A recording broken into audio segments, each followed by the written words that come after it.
হুমায়ুন কবির যেভাবে বলছেন যে সিপিএম ওর প্রতি একটা আগ্রহী, গোপনে চুপি চুপি চুপি চুপি চুপি চুপি যোগাযোগ চালিয়ে যাচ্ছে, তো এর উত্তর তো দিতে পারবেন কমরেড মোহাম্মদ সেলিম এবং তার দল।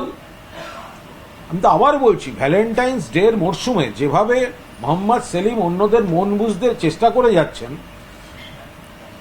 তো সেটা তো খুব একটা বেশ রঙিন জোটের একটা ব্যাপার।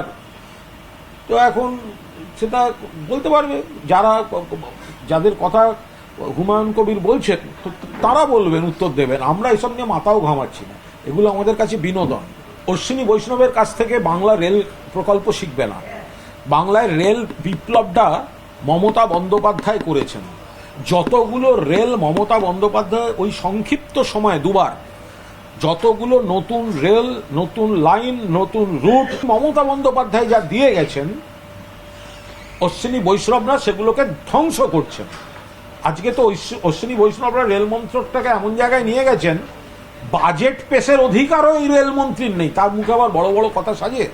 আমার মনে হয় এটা দীর্ঘদিন বাদে উনি হয়তো গেছেন, ওদের দেখে যা মনে হলো দীর্ঘদিন বাদে গেছেন, সেইখানেই স্থানীয়। কারণ যদি এর কোনো উত্তর থাকতো বিক্ষোভে, তাহলে নিশ্চয়ই তারা দাঁড়িয়ে সেই উত্তরগুলো দিয়ে তাদের সন্তুষ্ট করতে পারতেন।